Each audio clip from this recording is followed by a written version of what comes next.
Last വീഡിയോയിൽ നമ്മുടെ future value of single cash flow using simple interest മെത്തേഡാണ് നോക്കിയത്. ഈ വീഡിയോയിൽ future value of single cash flow if compound interest is applied അതാണ് ഡിസ്കസ് ചെയ്യുന്നത്. മുന്നത്തെ സിമ്പിൾ ഇൻട്രസ്റ്റിൻ്റെ ആ സെയിം എക്സാമ്പിൾ തന്നെയാണ് ഇവിടെ യൂസ് ചെയ്യുന്നത്. If we are going to invest 1,000 rupees at 10% per annum, what will be the future value at the end of second year? Question ഒരു മാറ്റവും ഇല്ല. 1000 രൂപ ഇൻവെസ്റ്റ് ചെയ്യുന്നു. ഈ 1000 രൂപയ്ക്ക് 10% ഇൻട്രസ്റ്റ് പെർ ആനം. പിന്നീട് what will be it's future value at the end of second year. Same question തന്നെ. നിങ്ങൾക്ക് ഇതിൻ്റെ എക്സ്പ്ലനേഷൻ കിട്ടിക്കഴിയുമ്പോൾ മനസ്സിലാവും what's the difference between simple interest and compound interest calculation. ഇതുപോലെ ഫസ്റ്റ് ഇയർ ബിഗിനിങ്ങിൽ നമ്മൾ എത്ര രൂപ ഇൻവെസ്റ്റ് ചെയ്യുന്നു? 1000 റുപ്പീസ് ഇൻവെസ്റ്റ് ചെയ്യുന്നു. അപ്പോൾ ഫസ്റ്റ് ഇയർ എൻഡ് ആവുമ്പോൾ ഇൻട്രസ്റ്റ് ഫോർ ഫസ്റ്റ് ഇയർ എന്ന് പറയുന്നത് 1000, അതായത് 1000 അല്ല നമ്മുടെ ഇനിഷ്യൽ ഇൻവെസ്റ്റ്മെൻറ്റ് ഇൻറ്റു 10%, അതായത് 100 രൂപ കിട്ടി. സിമ്പിൾ ഇൻട്രസ്റ്റിലാണെന്നുണ്ടെങ്കിൽ ഈ 100 രൂപ അപ്പം തന്നെ ഇൻവെസ്റ്ററിന് പേ ഓഫ് ചെയ്യുന്നു എന്നുള്ള അസംഷനാണ്. പക്ഷേ കോമ്പൗണ്ട് ഇൻട്രസ്റ്റിൽ അങ്ങനെയല്ല. അതായത് ഫസ്റ്റ് ഇയറിൽ 1000 രൂപ ഇൻവെസ്റ്റ് ചെയ്യുന്നു. ഫസ്റ്റ് ഇയറിൽ ഇൻട്രസ്റ്റ് 100 കിട്ടി. സെക്കൻഡ് ഇയർ ആകുമ്പോഴത്തേക്കും ബാങ്കിൻ്റെ കയ്യിൽ ഈ ഇൻവെസ്റ്ററിൻ്റെ 1000 രൂപയും കാണും. അയാൾക്ക് ഫസ്റ്റ് ഇയറിൽ കിട്ടിയ ഇൻട്രസ്റ്റും ആര് തന്നെ സൂക്ഷിക്കും? ബാങ്ക്. അപ്പോൾ ബാങ്കിൻ്റെ കയ്യിൽ ഈ ഇൻവെസ്റ്ററിൻ്റെ എത്ര രൂപയായി? 1100 റുപ്പീസായി സെക്കൻഡ് ഇയറിൽ. അപ്പോൾ സെക്കൻഡ് ഇയറിൽ ഇൻട്രസ്റ്റ് എത്ര, ഏത് എമൗണ്ടിനാണ് കൊടുക്കേണ്ടത്? 1000 രൂപയ്ക്കല്ല, മറിച്ച് 1100 റുപ്പീസിന്. അതായത് അയാളുടെ പ്രിൻസിപ്പൽ എമൗണ്ടും ഉണ്ട്, ഫസ്റ്റ് ഇയർ കിട്ടിയ ഇൻട്രസ്റ്റും ബാങ്കിൻ്റെ കയ്യിലുണ്ട്. So bank should pay him interest four ₹1100 at the rate of 10%. That is 110. ഇത്രയേ ഉള്ളൂ. കാരണം 2 ഇയർ വരെയല്ലേ ചോദിച്ചിട്ടുണ്ടായിരുന്നുള്ളൂ. അതുകൊണ്ടാണ് 2 വർഷത്തെ ഇൻട്രസ്റ്റ്. സിമ്പിൾ ഇൻട്രസ്റ്റ് പ്രകാരം ഫസ്റ്റ് ഇയർ ഇൻട്രസ്റ്റ് സെയിം ആണ്, സിമ്പിൾ ഇൻട്രസ്റ്റ് ആണെങ്കിലും കോമ്പൗണ്ട് ഇൻട്രസ്റ്റ് ആണെങ്കിലും. ബട്ട് സെക്കൻഡ് ഇയർ ഓൺവേർഡ്സ് മാറ്റം വരും. സിമ്പിൾ ഇൻട്രസ്റ്റ് ആയിരുന്ന സമയത്ത് ഏത് എമൗണ്ടിനെ കിട്ടുള്ളായിരുന്നു? പ്രിൻസിപ്പൽ എമൗണ്ടിന് 10%. ഇവിടെ അങ്ങനെയല്ല, പ്രിൻസിപ്പൽ എമൗണ്ടിനും ഇൻട്രസ്റ്റിനും കൂടെ ചേർത്താണ് നെക്സ്റ്റ് ഇയറിൽ ഇൻട്രസ്റ്റ് കിട്ടുന്നത്. അതായത് ഓരോ വർഷത്തെയും ഇൻട്രസ്റ്റ് റീഇൻവെസ്റ്റ് ചെയ്യുന്നു compound interest പ്രകാരമാണെന്നുണ്ടെങ്കിൽ.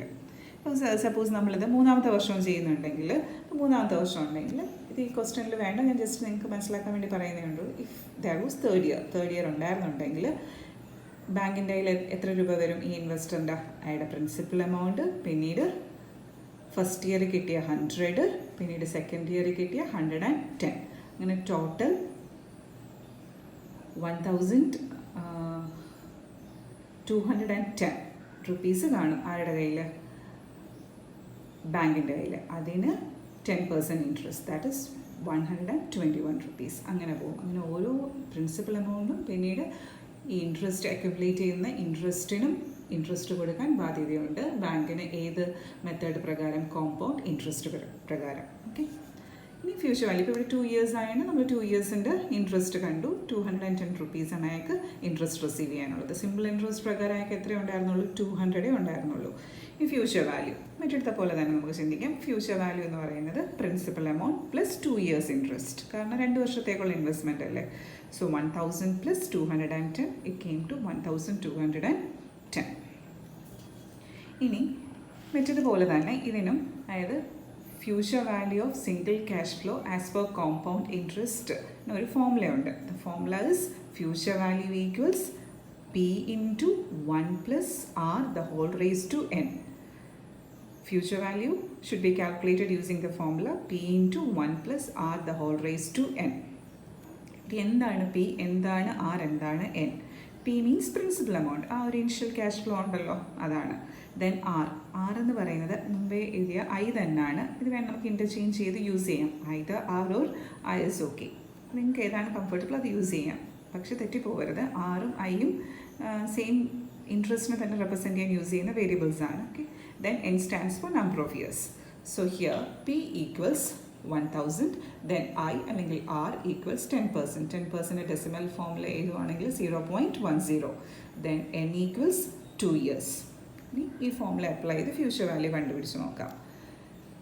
P equals 1000, then 1 plus R ഇവിടെ നമ്മൾ ആറോ അല്ലെങ്കിൽ I എന്ന് പറയുന്നത് 0.10. So 1 plus 0.10 the whole raise to number of years എന്ന് പറയുന്നത് 2. അത് സോൾവ് ചെയ്യുമ്പോൾ 1000 into 1.10 the whole raised to 2.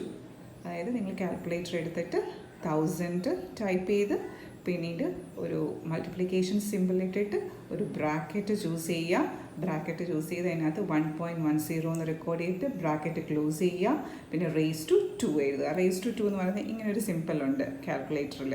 അപ്പോൾ ആ സിമ്പിൾ ടൈപ്പ് ചെയ്തിട്ട് അതിൻ്റെ മുകളിൽ 2 എന്ന് ടൈപ്പ് ചെയ്യുക. Then you will get this answer 1210. Calculator use ചെയ്താൽ മതി. നിങ്ങൾ BSc മാത്സ് സ്റ്റുഡൻസ് ഒന്നും അല്ലാത്തതുകൊണ്ട് ഓക്കെയാണ്, യൂണിവേഴ്സിറ്റി പെർമിറ്റ് ചെയ്തിട്ടുണ്ട്. അപ്പോൾ ഇതാണ് കോമ്പൗണ്ട് ഇൻട്രസ്റ്റിൻ്റെ കാൽക്കുലേഷൻ. ഇനിയൊരു എക്സാമ്പിൾ നോക്കാം. അപ്പോൾ കോമ്പൗണ്ട് ഇൻട്രസ്റ്റിൻ്റെ പ്രത്യേകത എന്ന് പറയുന്നത് ഫസ്റ്റ് ഇയറിൽ മാത്രമേ പ്രിൻസിപ്പൽ എമൗണ്ടിന് ഇൻട്രസ്റ്റ് കിട്ടൂ. അടുത്ത വർഷം സെക്കൻഡ് ഇയർ ഓൺവേർഡ്സ് നമുക്ക് കിട്ടാനുള്ള ഇൻട്രസ്റ്റിനും ഇൻട്രസ്റ്റ് കിട്ടും. That means along with the principal amount the investor is liable to receive interest for the interest which he received in the previous year. അയാൾക്ക് കിട്ടിയ എല്ലാ ഇൻട്രസ്റ്റുകളും റീഇൻവെസ്റ്റ് ചെയ്യുന്നു, അതിനും കൂടെ ചേർത്തായിരിക്കും ഇൻട്രസ്റ്റ് കിട്ടുന്നത്. അതാണ് കോമ്പൗണ്ട് ഇൻട്രസ്റ്റിൻ്റെ പ്രത്യേകത. ഓക്കെ, ഇനി ഒരു പ്രോബ്ലം ചെയ്യാം കോമ്പൗണ്ട് ഇൻട്രസ്റ്റിൻ്റെ.